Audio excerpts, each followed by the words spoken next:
জয়তু নেতাজি, জয় হোক নেতাজির। এবং ৭৫ বছরে হয়তো যোগ্য সম্মান গলার কাছে দলা পাকিয়ে আসে ভারতবাসী হিসাবে, বাঙালি হিসাবে। কিন্তু তার পাশাপাশি একটা প্রশ্ন উঠে যায়, যাহারা তোমার বিষায়েছে বায়ু, নিভাইছে তব আলো, তুমি কি তাদের ক্ষমা করিয়াছ, তুমি কি বেসেছ ভালো? ভগবানের দূত যুগে যুগে আসে নেতাজির বেশে, আল্লাহর বান্দা যুগে যুগে আসে নেতাজির বেশে, ওয়াহেগুরুজির বান্দা আসে যুগে যুগে নেতাজির বেশে।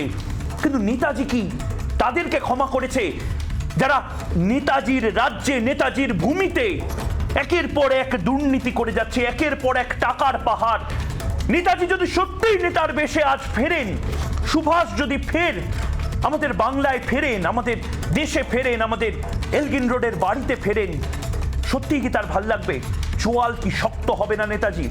নেতাজি যে বারবার বলেছিল যে স্বাধীনতার সাথে সাথে শিক্ষা অত্যন্ত গুরুত্বপূর্ণ, যে ছেলেমেয়েগুলো এখনো শিক্ষার্থী যারা এখনো বসে আছে মেয়র রোডে, তাদেরকে দেখে নেতাজি কি চুপ থাকতে পারতেন? বলতে হচ্ছে নেতাজি যদি বিরোধী আসনে বসতেন তবে তবে তাকেও কি কোনো না কোনো মিথ্যে মামলায় ফাঁসানো হতো, গাঁজা কেস দেওয়া হতো। নেতাজি এই বাংলা দেখে ঠিক কি বলতেন সেটাই আজ জানতে চায়, শুধু নয় জবাবও চায় বাংলা। এবং তার পাশাপাশি আমাদের গোটা দেশ আজকে যখন উদযাপন করছে, অনেকগুলো প্রশ্ন আমাদের মুখে, অনেকগুলো প্রশ্ন আমাদের মনে হচ্ছে। মীনাক্ষী এবং আমি যে কথাটা বারবার বলে যাচ্ছি, কোনো কিছু শুধু উদযাপন হতে পারে না, তার কিছু না কিছু অন্তর্নিহিত অর্থ থাকে। এবং আজকে আমরা যখন গোটা ভারতবাসী উদযাপন করছি নেতাজির এই মূর্তি উন্মোচন দেখে, তখন আমাদের চোয়াল শক্ত করতে হবে। কারণ নেতাজি এই বাংলারও স্বপ্ন দেখেননি, এই ভারতেরও স্বপ্ন দেখেননি, রাজনীতিবিদদের এই দলাদলিরও স্বপ্ন দেখেননি, কোনোদিন বিশ্বাসও করতে পারেননি নেতাজি যে এই পরিস্থিতি হবে, এই পরিণতি হবে, দুর্নীতিতে দুর্নীতিতে ছেয়ে যাবে আমাদের দেশ এবং আমাদের বাংলা।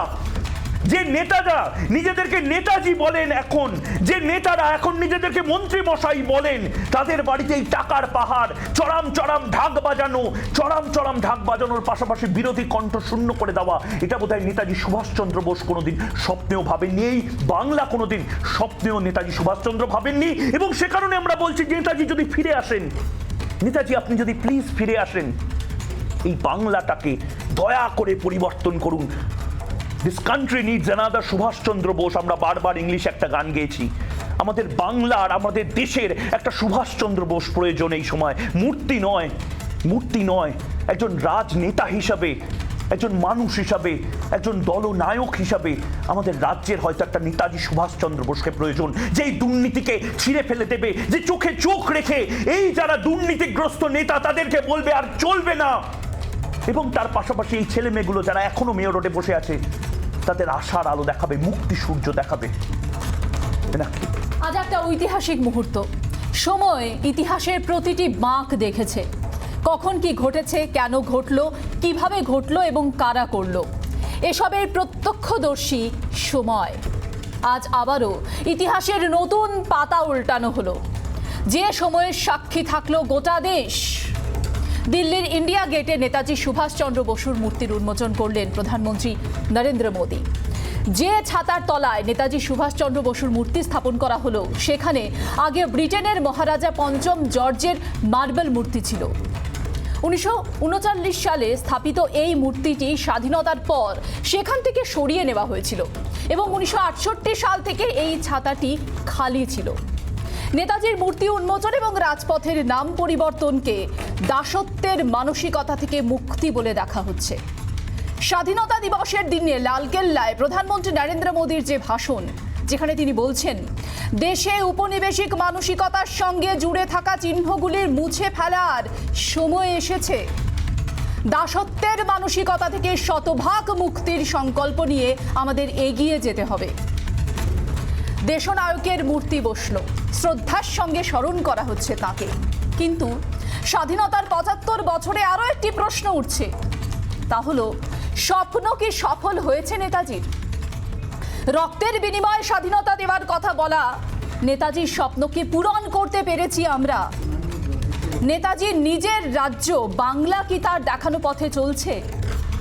নেতাজি সুভাষচন্দ্র বসু বলেছিলেন, মনে রাখতে হবে যে সবচেয়ে বড় অপরাধ হলো অন্যায়ের সঙ্গে আপোষ।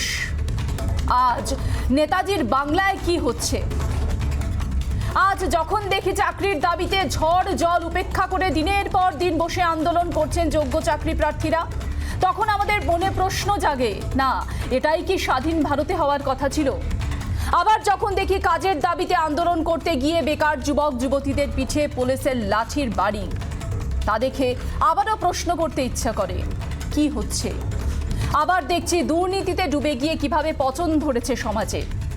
চারিদিকে এত নেতিবাচক বিষয়, ঘুণ ধরাই সমাজ শোধরাবে কিভাবে, এই প্রশ্ন জাগে। এই মুহূর্তে ইন্ডিয়া গেট থেকে সরাসরি যে অনুষ্ঠানটি দেখছি আমরা, যেখানে নেতাজির নরেন্দ্র মোদী এই মুহূর্তে ভাষণ রাখবেন এবং কর্তব্য পথ থেকে জয়তী নেতাজি যে কথা বলছে, আমরা সরাসরি চলে যাই। पूरे देश की दृष्टि है,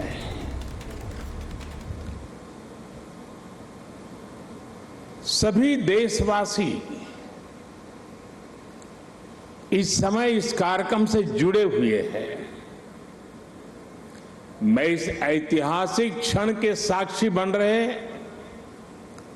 सभी देशवासियों का हृदय से स्वागत करता हूं, अभिनंदन करता हूं। इस ऐतिहासिक क्षण में मेरे साथ मंत्रिमंडल के मेरे साथी श्री हरदीप पुरी जी, किशन रेड्डी जी, अर्जुन राम मेघवाल जी, मीनाक्षी लेखी जी, कौशल किशोर जी आज मेरे साथ मंच पर उपस्थित हैं। देश के अनेक गणमान्य अतिथिगण वे भी आज यहां उपस्थित है। साथियों, आजादी के अमृत महोत्सव में देश को आज एक नई प्रेरणा मिली है, नई ऊर्जा मिली है। आज हम गुजरे हुए कल को छोड़कर आने वाले कल की तस्वीर में नए रंग भर रहे हैं। आज जो हर तरफ ये नई आभा दिख रही है, वो नए भारत के आत्मविश्वास की आभा है। गुलामी का प्रतीक किंग्स वे यानी राजपथ आज से इतिहास की बात हो गया है, हमेशा के लिए मिट गया है। आज कर्तव्य पथ के रूप में नए इतिहास का सृजन हुआ है। मैं सभी देशवासियों को आजादी के इस अमृत काल में गुलामी की एक और पहचान से मुक्ति के लिए बहुत बहुत बधाई देता हूं। साथियों, आज इंडिया गेट के समीप हमारे राष्ट्र नायक नेताजी सुभाष चंद्र बोस की विशाल प्रतिमा भी, मूर्ति भी स्थापित हुई है। गुलामी के समय यहां ब्रिटिश राज सत्ता के प्रतिनिधि की प्रतिमा लगी हुई थी। आज देश ने उसी स्थान पर नेताजी की मूर्ति की स्थापना करके आधुनिक और सशक्त भारत की प्राण प्रतिष्ठा भी कर दी है। वाकई ये अवसर ऐतिहासिक है, ये अवसर अभूतपूर्व है। हम सभी का सौभाग्य है कि हम आज का ये दिन देख रहे हैं, इसके साक्षी बन रहे हैं। साथियों, सुभाष चंद्र बोस ऐसे महामानव थे जो पद और संसाधनों की चुनौती से परे थे। उनकी स्वीकार्यता ऐसी थी कि पूरा विश्व उन्हें नेता मानता था। उनमें साहस था, स्वाभिमान था, उनके पास विचार थे, विजन था, उनके नेतृत्व की क्षमता थी, नीतियां थी। नेताजी सुभाष कहा करते थे, भारत वो देश नहीं जो अपने गौरवमयी इतिहास को भुला दे। भारत का गौरवमयी इतिहास हर भारतीय के खून में है, उसकी परंपराओं में है। नेताजी सुभाष भारत की विरासत पर गर्व करते थे और भारत को जल्द से जल्द आधुनिक भी बनाना चाहते थे। अगर आजादी के बाद हमारा भारत सुभाष बाबू की राह पर चला होता तो आज देश कितनी ऊंचाइयों पर होता। लेकिन दुर्भाग्य से आजादी के बाद हमारे इस महान नायक को भुला दिया गया। उनके विचारों को, उनसे जुड़े प्रतीकों तक को नजरअंदाज कर दिया गया। सुभाष बाबू के 125वें जयंती वर्ष के आयोजन के अवसर पर मुझे कोलकाता में उनके घर जाने का सौभाग्य मिला था। नेताजी से जुड़े स्थान पर उनकी जो अनंत ऊर्जा थी, मैंने उसे महसूस किया।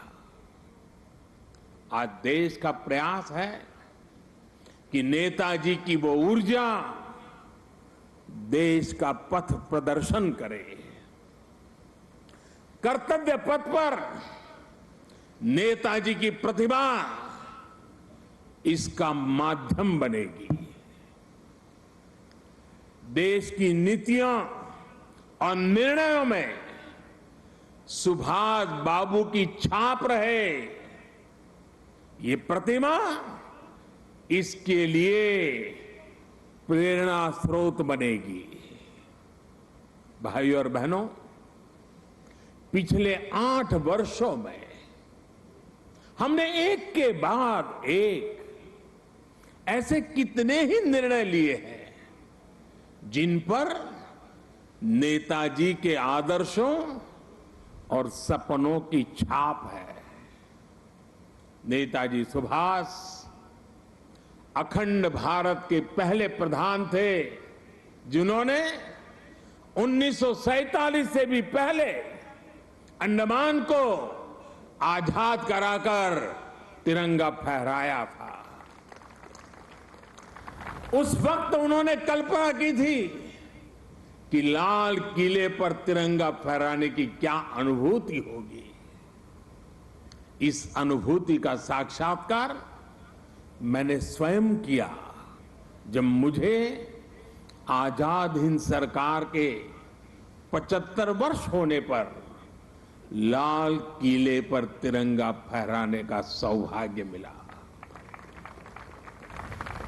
हमारी ही सरकार के प्रयास से लाल किले में नेताजी और आजाद हिंद फौज से जुड़ा म्यूजियम भी बनाया गया है। साथियों, मैं वो दिन भूल नहीं सकता जब 2019 में गणतंत्र दिवस की परेड में आजाद हिंद फौज के सिपाहियों ने भी हिस्सा लिया था। इस सम्मान का उन्हें दशकों से इंतजार था। अंडमान में जिस स्थान पर नेताजी ने तिरंगा फहराया था, मुझे वहां भी जाना था, जाने का अवसर मिला, तिरंगा फहराने का सौभाग्य मिला। वो क्षण हर देशवासी के लिए गर्व का क्षण था। भाई और बहनों, अंडमान के वो द्वीप जिसे नेताजी ने सबसे पहले आजादी दिलाई थी, वो भी कुछ समय पहले तक गुलामी की निशानियों को ढोने के लिए मजबूर थे। आजाद भारत में भी उन द्वीपों के नाम अंग्रेजी शासकों के नाम पर थे। हमने गुलामी की उन निशानियों को मिटाकर इन द्वीपों को नेताजी सुभाष से जोड़कर भारतीय नाम दिए, भारतीय पहचान दी। साथियों, आजादी के 75 वर्ष पूरे होने पर देश ने अपने लिए 5 प्राणों का विजन रखा है। इन 5 प्राणों में विकास के बड़े लक्ष्यों का संकल्प है, कर्तव्यों की प्रेरणा है। इसमें गुलामी की मानसिकता के त्याग का आह्वान है, अपनी विरासत पर गर्व का बोध है। आज भारत के आदर्श अपने हैं, आयाम अपने हैं।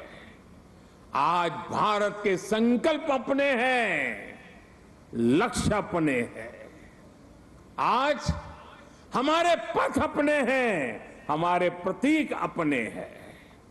और साथियों, आज अगर राजपथ का अस्तित्व समाप्त होकर कर्तव्य पथ बना है, आज अगर जॉर्ज पंचम की मूर्ति के निशान को हटाकर नेताजी की मूर्ति लगी है, तो ये गुलामी की मानसिकता के परित्याग का पहला उदाहरण नहीं है। ये न शुरुआत है न अंत है। ये मन और मानस की आजादी का लक्ष्य हासिल करने तक निरंतर चलने वाली संकल्प यात्रा है। देश के प्रधानमंत्री जहां रहते आए हैं, उस जगह का नाम रेसकोर्स रोड से बदलकर लोक कल्याण मार्ग हो चुका है। हमारे गणतंत्र दिवस समारोह में अब भारतीय वाद्य यंत्रों की भी गूंज सुनाई देती है।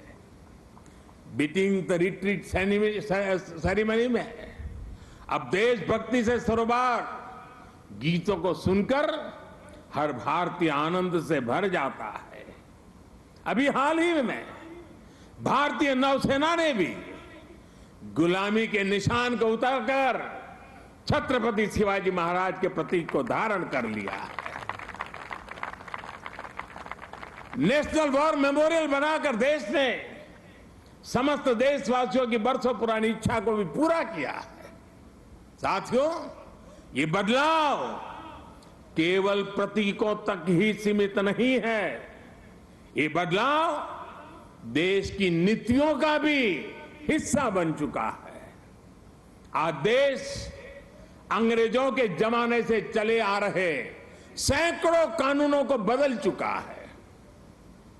भारतीय बजट जो इतने दशकों से ब्रिटिश संसद के समय का अनुसरण कर रहा था, उसका समय और तारीख भी बदल गई है। राष्ट्रीय शिक्षा नीति के जरिए अब विदेशी भाषा की मजबूरी से भी देश के युवाओं को आजाद किया जा रहा है।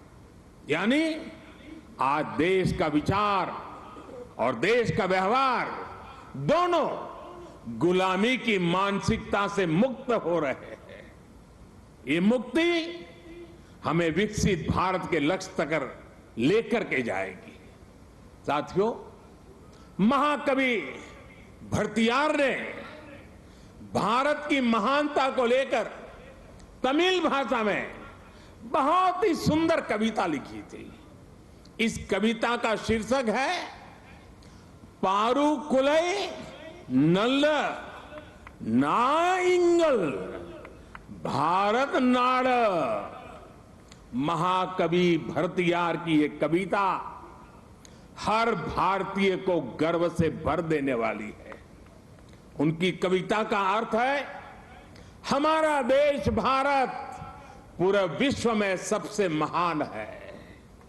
ज्ञान में, अध्यात्म में, गरिमा में, अन्नदान में, संगीत में, शाश्वत कविताओं में हमारा देश भारत पूरे विश्व में सबसे महान है। वीरता में, सेनाओं के शौर्य में, करुणा में, दूसरों की सेवा में, जीवन के सत्य को खोजने में, वैज्ञानिक अनुसंधान में हमारा देश भारत पूरे विश्व में सबसे महान है। ये तमिल कवि भरतियार का, उनकी कविता का एक एक शब्द, एक एक भाव को अनुभव कीजिए। साथियों, गुलामी के उस कालखंड में ये पूरे विश्व को भारत की हुंकार थी। ये हमारे स्वतंत्र सेनानियों का आह्वान था। जिस भारत का वर्णन भरतियार ने अपनी कविता में किया है, हमें उस सर्वश्रेष्ठ भारत का निर्माण करके ही रहना है। और इसका रास्ता इस कर्तव्य पथ से ही जाता है। साथियों, कर्तव्य पथ केवल ईंट पत्थरों का रास्ता भर नहीं है। ये भारत के लोकतांत्रिक अतीत और सर्वकालिक आदर्शों का जीवंत मार्ग है। यहां जब देश के लोग आएंगे, वो नेताजी की प्रतिमा, नेशनल वॉर मेमोरियल, ये सब उन्हें कितनी बड़ी प्रेरणा देंगे। उन्हें कर्तव्य बोध से ओतप्रोत करेंगे। इसी स्थान पर देश की सरकार काम कर रही है। आप कल्पना करिए, देश ने जिन्हें जनता की सेवा का दायित्व सौंपा हो, उन्हें राजपथ जनता का सेवक होने का एहसास कैसे कराता। अगर पथ ही राजपथ हो तो यात्रा लोकमुखी कैसे होगी। राजपथ ब्रिटिश राज के लिए था, जिनके लिए भारत के लोग गुलाम थे। राजपथ की भावना भी गुलामी का प्रतीक थी, उसकी संरचना भी गुलामी का प्रतीक थी। आज इसका आर्किटेक्चर भी बदला है और उसकी आत्मा भी बदली है। अब देश के सांसद, मंत्री, अधिकारी जब इस पथ से गुजरेंगे तो उन्हें कर्तव्य पथ से देश के प्रति कर्तव्यों का बोध होगा। उसके लिए नई ऊर्जा मिलेगी, प्रेरणा मिलेगी। नेशनल वॉर मेमोरियल से लेकर कर्तव्य पथ से होते हुए राष्ट्रपति भवन का ये पूरा क्षेत्र, उनमें नेशन फर्स्ट, राष्ट्र ही प्रथम, इस भावना का प्रवाह प्रतिपल संचारित होगा। साथियों, आज के इस अवसर पर मैं अपने उन श्रमिक साथियों का विशेष आभार व्यक्त करना चाहता हूं, जिन्होंने कर्तव्य पथ को केवल बनाया ही नहीं है, बल्कि अपने श्रम की पराकाष्ठा से देश को कर्तव्य पथ दिखाया भी है। मुझे अभी उन श्रमजीवियों से मुलाकात का भी अवसर मिला। उनसे बात करते समय मैं महसूस कर रहा था कि देश के गरीब, मजदूर, और सामान्य मानवी के भीतर भारत का कितना भव्य सपना बसा हुआ है। अपना पसीना बहाते समय वो उसी सपने को सजीव कर देते हैं। और आज जब मैं इस अवसर पर मैं उन हर गरीब मजदूर को भी देश की तरफ से धन्यवाद करता हूं, उनका अभिनंदन करता हूं, जो देश के अभूतपूर्व विकास को ये हमारे श्रमिक भाई गति दे रहे हैं। और जब मैं आज इन श्रमिक भाई बहनों से मिला तो मैंने उनसे कहा है कि इस बार 26 जनवरी को जिन्होंने यहां पर काम किया है, जो श्रमिक भाई है, वो परिवार के साथ मेरे विशेष अतिथि रहेंगे 26 जनवरी के कार्यक्रम।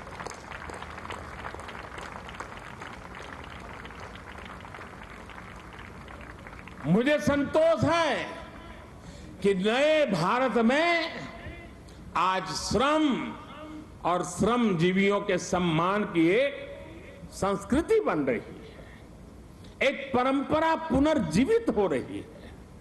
और साथियों, जब नीतियों में संवेदनशीलता आती है तो निर्णय भी उतने ही संवेदनशील होते चले जाते हैं। इसलिए देश अब अपनी श्रम शक्ति पर गर्व कर रहा है। श्रमेव जयते आज देश का मंत्र बन रहा है। इसलिए जब बनारस में, काशी में विश्वनाथ धाम के लोकार्पण का अलौकिक अवसर होता है तो श्रमजीवियों के सम्मान में भी पुष्प वर्षा होती है। जब प्रयागराज कुंभ का पवित्र पर्व होता है तो श्रमिक स्वच्छता कर्मियों का आभार व्यक्त किया जाता है। अभी कुछ दिन पहले ही देश को स्वदेशी विमान वाहक युद्धपोत आईएनएस विक्रांत मिला है। मुझे तब भी आईएनएस विक्रांत के निर्माण में दिन रात काम करने वाले श्रमिक भाई बहनों और उनके परिवारों से मिलने का अवसर मिला था। मैंने उनसे मिलकर उनका आभार व्यक्त किया। श्रम के सम्मान की परंपरा देश के संस्कारों का अमिट हिस्सा बन रही है। आपको जानकर अच्छा लगेगा कि नई संसद के निर्माण के बाद उसमें काम करने वाले श्रमिकों को भी एक विशेष गैलरी में स्थान दिया जाएगा। ये गैलरी आने वाली पीढ़ियों को भी ये याद दिलाएगी कि लोकतंत्र की नींव में एक और संविधान है तो दूसरी ओर श्रमिकों का योगदान भी है। यही प्रेरणा हर एक देशवासी को एक कर्तव्य पथ भी देगा। यही प्रेरणा श्रम से सफलता का मार्ग प्रशस्त करेगी। साथियों, हमारे व्यवहार में, हमारे संसाधनों में, हमारे साधनों में, हमारे इंफ्रास्ट्रक्चर में आधुनिकता का इस अमृतकाल का प्रमुख लक्ष्य है। और साथियों, जब हम इंफ्रास्ट्रक्चर की बात करते हैं तो अधिकतर लोगों के मन में पहली तस्वीर सड़कों या फ्लाईओवर की हो जाती है। लेकिन आधुनिक होते भारत में इंफ्रास्ट्रक्चर का विस्तार उससे भी बहुत बड़ा है, उसके बहुत पहलू है। आज Bharat social infrastructure, transport infrastructure, digital infrastructure के साथ ही कल्चरल इंफ्रास्ट्रक्चर पर भी उतनी ही तेजी से काम कर रहा है। मैं आपको सोशल इंफ्रास्ट्रक्चर का उदाहरण देता हूं। आज देश में एम्स की संख्या पहले के मुकाबले 3 गुना हो चुकी है। मेडिकल कॉलेजों की संख्या में भी 50% की वृद्धि हुई है। ये दिखाता है कि भारत आज अपने नागरिकों के स्वास्थ्य को बेहतर बनाने के लिए, उन्हें मेडिकल की आधुनिक सुविधाएं पहुंचाने के लिए किस तरह काम कर रहा है। आज देश में नई आईआईटी, ट्रिपल आईटी, वैज्ञानिक संस्थाओं का आधुनिक नेटवर्क लगातार विस्तार किया जा रहा है, तैयार किया जा रहा है। बीते 3 वर्षों में 6.5 करोड़ से ज्यादा ग्रामीण घरों को पाइप से पानी की सप्लाई सुनिश्चित की गई है। आज देश के हर जिले में 75 अमृत सरोवर बनाने का महाअभियान भी चल रहा है। भारत का ये सोशल इंफ्रास्ट्रक्चर सामाजिक न्याय को और समृद्ध कर रहा है। साथियों, ट्रांसपोर्ट इंफ्रास्ट्रक्चर के विकास पर आज भारत जितना काम कर रहा है उतना पहले कभी नहीं हुआ। आज एक तरफ देश भर में ग्रामीण सड़कों का निर्माण हो रहा है तो वहीं रिकॉर्ड संख्या में आधुनिक एक्सप्रेसवे बनाए जा रहे हैं। आज देश में तेजी से रेलवे का इलेक्ट्रिफिकेशन हो रहा है तो उतने ही तेजी से अलग अलग शहरों में मेट्रो का भी विस्तार हो रहा है। आज देश में अनेकों नए एयरपोर्ट बनाए जा रहे हैं तो मोटरवे की संख्या में भी अभूतपूर्व वृद्धि की जा रही है। डिजिटल इंफ्रास्ट्रक्चर के निर्माण में तो भारत आज पूरे विश्व के अग्रणी देशों में अपनी जगह बना चुका है। 1.5 लाख से ज्यादा पंचायतों तक ऑप्टिकल फाइबर पहुंचाना हो, डिजिटल पेमेंट के नए रिकॉर्ड हो, भारत की डिजिटल प्रगति की चर्चा पूरी दुनिया में हो रही है। भाई और बहनों, इंफ्रास्ट्रक्चर के इन कार्यों के बीच भारत में कल्चरल इंफ्रास्ट्रक्चर पर जो काम किया गया है उसकी उतनी चर्चा नहीं हो पाई है। प्रसाद स्कीम के तहत देश के अनेकों तीर्थ स्थलों का पुनरुद्धार किया जा रहा है। काशी, केदारनाथ, सोमनाथ से लेकर करतारपुर साहिब कॉरिडोर तक के लिए जो कार्य हुआ है वो अभूतपूर्व है। और साथियों, जब हम कल्चरल इंफ्रास्ट्रक्चर की बात करते हैं तो उसका मतलब सिर्फ आस्था की जगहों से जुड़ा इंफ्रास्ट्रक्चर ही नहीं है। इंफ्रास्ट्रक्चर जो हमारे इतिहास से जुड़ा हुआ हो, जो हमारे राष्ट्र नायक और राष्ट्र नायिकाओं से जुड़ा हुआ हो, जो हमारी विरासत से जुड़ा हो, उसका भी उतना ही तत्परता से निर्माण किया जा रहा है।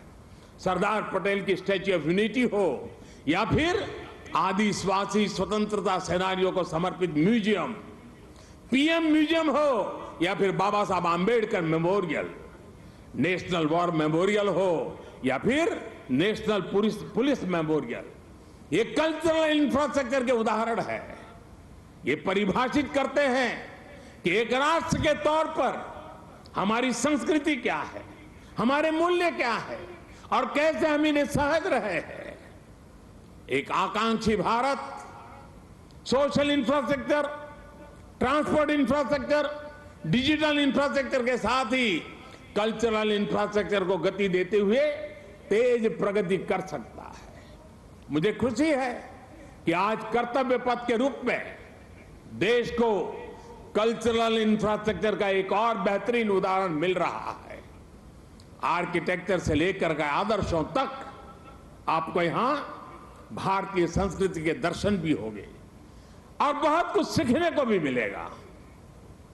मैं देश के हर नागरिक का आह्वान करता हूं, आप सभी को आमंत्रण देता हूं, आइए इस नवनिर्मित कर्तव्य पथ को आकर देखिए। इस निर्माण में आपको भविष्य का भारत नजर आएगा। यहां की ऊर्जा आपको हमारे विराट राष्ट्र के लिए एक नया विजन देगी, एक नया विश्वास देगी। और कल से लेकर के अगले 3 दिन यानी शुक्र, शनि और रवि 3 दिन यहां पर नेताजी सुभाष बाबू के जीवन पर आधारित शाम के समय ड्रोन शो भी आयोजन होने वाला है। आप यहां आइए, अपने और अपने परिवार की तस्वीरें खींचिए, सेल्फी लीजिए। इन्हें आप हैशटैग कर्तव्य पथ से सोशल मीडिया पर भी जरूर अपलोड करें। मुझे पता है ये पूरा क्षेत्र दिल्ली के लोगों की धड़कन है। यहां शाम को बड़ी संख्या में लोग अपने परिवार के साथ आते हैं, समय बिताते हैं। कर्तव्य पथ की प्लानिंग, डिजाइनिंग और लाइटिंग इसे ध्यान में रखते हुए भी की गई है। मुझे विश्वास है कर्तव्य पथ की ये प्रेरणा देश में कर्तव्य बोध का जो प्रभाव पैदा करेगी ये प्रवाह ही हमें नए और विकसित भारत के संकल्प की सिद्धि तक लेकर जाएगा। इसी विश्वास के साथ आप सभी का एक बार फिर बहुत बहुत धन्यवाद करता हूं। मेरे साथ बोलेंगे, मैं कहूंगा नेताजी, आप बोलिए अमर रहे, अमर रहे। नेताजी, नेताजी,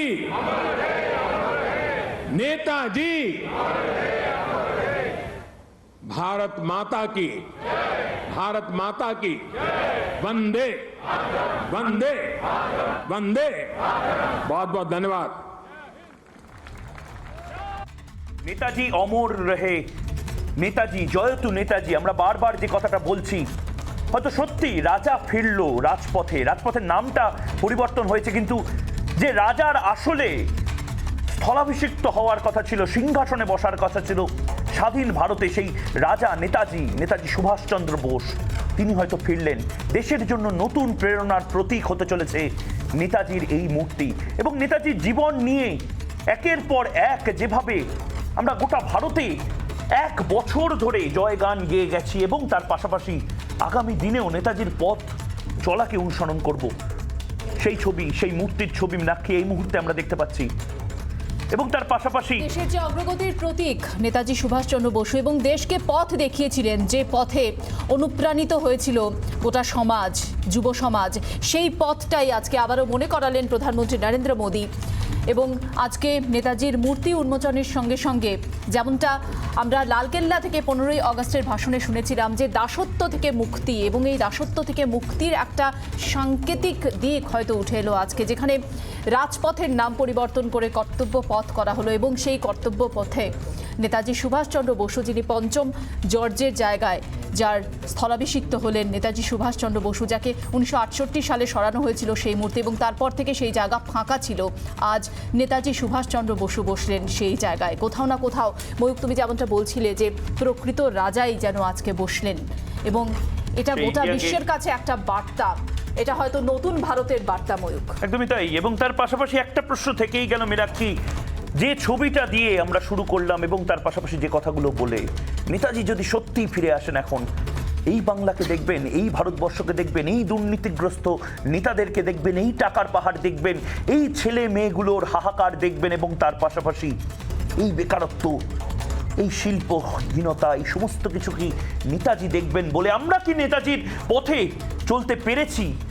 এর জবাব চাইছে বাংলা। এবং তার পাশাপাশি যারা রয়েছেন আমাদের সঙ্গে, এতক্ষণ বসেছিলেন, নেতাজির যে সম্মাননা আমরা প্রত্যেকে দিচ্ছি ভারতীয় হিসাবে, বাঙালি হিসাবে, এখন রিপাবলিক বাংলা স্টুডিও থেকে যারা রয়েছেন, সন্ময় বন্দ্যোপাধ্যায় রয়েছেন এই মুহূর্তে বিজেপি মুখপাত্র, রয়েছেন জুই বিশ্বাস তৃণমূল কংগ্রেস মুখপাত্র, রামকৃষ্ণ সিনহা সাংবাদিক রয়েছেন, নীলাদ্রি বন্দ্যোপাধ্যায় নেতাজি গবেষক এবং রাজনৈতিক বিশ্লেষক রয়েছেন, গোপেন্দ্র চৌধুরী রয়েছেন বিশেষজ্ঞ এবং গবেষক। আমি প্রত্যেকের কাছে আসবো, কিন্তু এই মুহূর্তে গোপেন্দ্রবাবু রয়েছেন আমাদের সঙ্গে। রাজনীতির বাইরেও গোপেন্দ্রবাবু অনেকগুলো জিনিস নিয়ে গবেষণা করেন। নেতাজির সম্মাননা আমরা কি করতে পারছি গোপেন্দ্রবাবু? এই বাংলাকে কি দেখবেন বলে নেতাজি শেষবার মহানিষ্ক্রমণে গেছিলেন? আমি প্রথমেই আমি কুর্নিশ জানাই ভারতবর্ষের 14তম প্রধানমন্ত্রীকে। ভারত স্বাধীন হয়েছে 1947 সালে 15ই আগস্ট। স্বামী বিবেকানন্দের আদর্শে নেতাজি সুভাষচন্দ্র বোস 1943 খ্রিস্টাব্দের 21 অক্টোবর ভারতবর্ষের প্রথম প্রধানমন্ত্রী রূপে স্বীকৃতি লাভ করেছে সিঙ্গাপুরের ক্যাথে হলে। সেই নেতাজি সুভাষচন্দ্র বসুকে 125 বছর পর্যন্ত আমরা তাকে সম্মান দিতে পারিনি, যার আত্মবিশ্বাস, আত্মশ্রদ্ধা, দেশভক্তি, দেশপ্রেমকে সম্বল করে দেশের মানুষের সমস্ত বাধা বিপত্তিকে সরিয়ে রেখে পাশ্চাত্যে গিয়ে বিদেশি শক্তির সহায়তায় দেশকে স্বাধীন করার পরিকল্পনা গ্রহণ করেছিলেন। আজকে 125 বছর পরে অন্তত তাকে এই 14তম প্রধানমন্ত্রী তাকে যে শ্রদ্ধা সম্মানটুকু দিয়ে তার আত্মস্বরূপটিকে আমাদের মানব জাতির তথা ভারত জাতির উদ্দেশ্যে আজ প্রতিমা রূপে তাকে উৎসর্গ করছেন তার মূর্তিটিকে, তাকে আমি প্রথমে কুর্নিশ জানাই।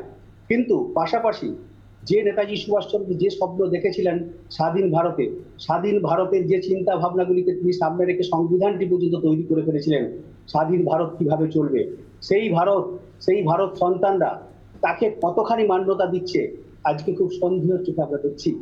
যে জাতীয় সংস্থাগুলি সেই সংস্থাগুলিও ঠিকভাবে তাকে সমানভাবে আমরা গুরুত্ব দিতে পারছি না।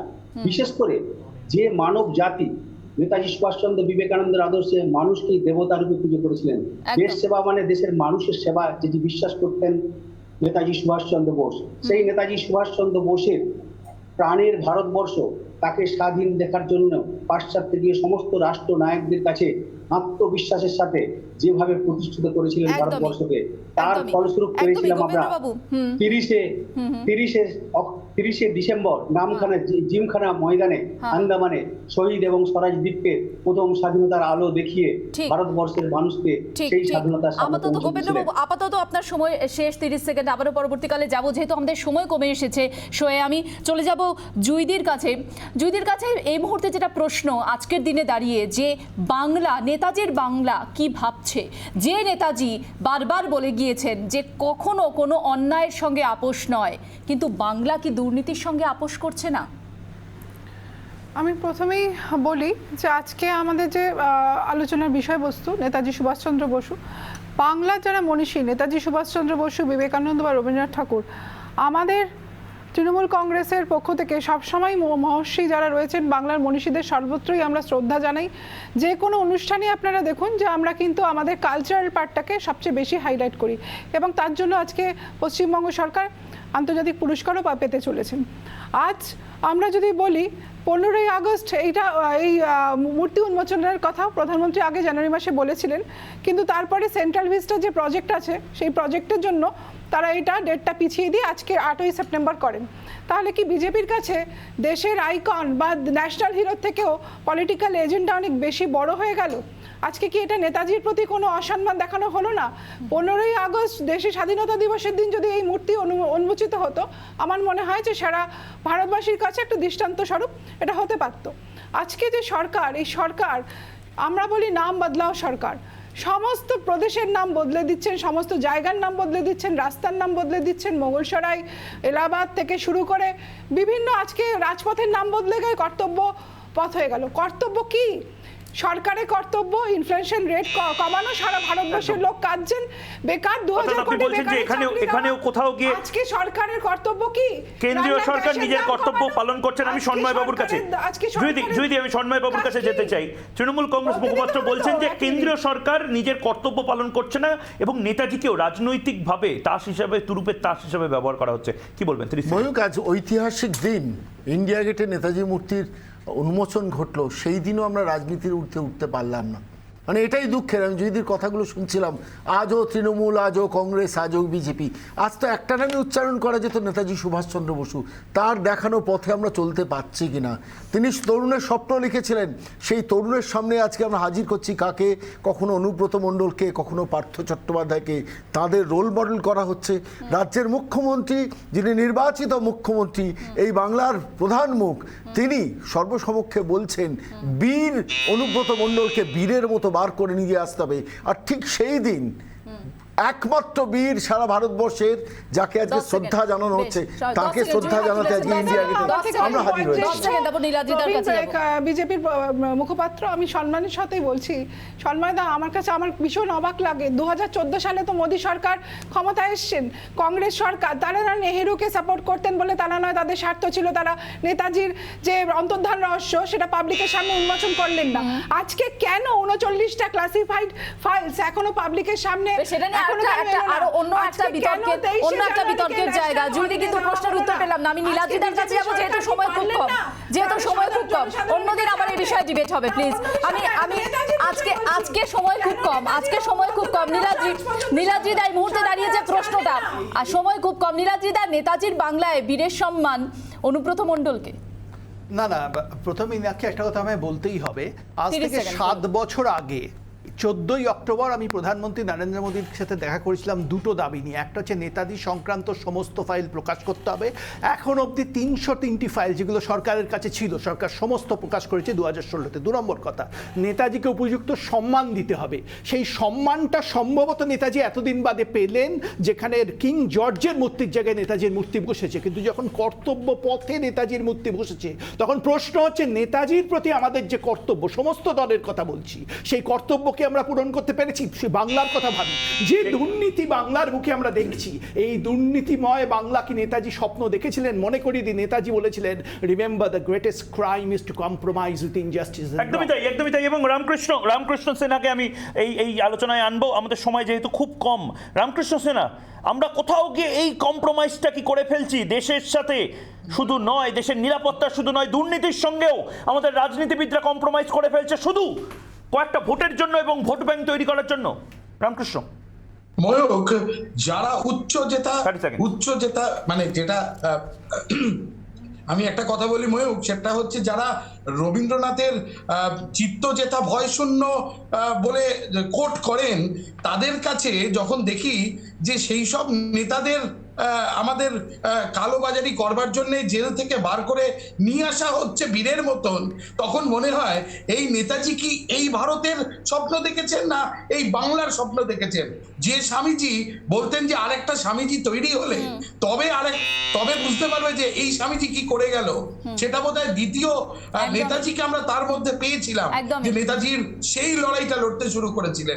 আর সেই নেতাজি যখন পায়ে হেঁটে দিনের জায়গার পর জায়গায় হেঁটে গিয়ে তার দেশকে স্বাধীন করবার লড়াই লড়তে গেলেন, আর সেই বাংলার মানুষ আজকে যেখানে এতগুলো দুর্নীতির অভিযোগ উঠছে, পথে বসে রয়েছে চাকরি প্রার্থীরা। অবশ্যই রামকৃষ্ণদা, অসংখ্য ধন্যবাদ এবং বাকিদেরও ধন্যবাদ জানাচ্ছি। আজকের এক ঐতিহাসিক মুহূর্ত, যে মুহূর্ত আজকে গোটা দেশবাসী সাক্ষী থাকলো এবং বাংলাও সাক্ষী থাকলো। বাংলার এই যে অবস্থা এখন, যে প্রতিদিন দুর্নীতির অভিযোগ উঠছে, সেটা দেখে হয়তো এটাই বলতে হয়, ভাগ্যিস সুভাষ ফিরে নাই। একটা ছোট বিরতি নিচ্ছি, অসংখ্য ধন্যবাদ জানাচ্ছি সকলকে। বিরতির পর ফিরছি, আমি আর ময়ূক, সঙ্গে থাকুন। জবাব চায় বাংলা আজ এ পর্যন্তই, কাল ফের কথা হবে চোখে চোখ রেখে। এরপর দেখুন বাংলার প্রাইম টাইম। নজর থাক রিপাবলিক বাংলায়। নমস্কার।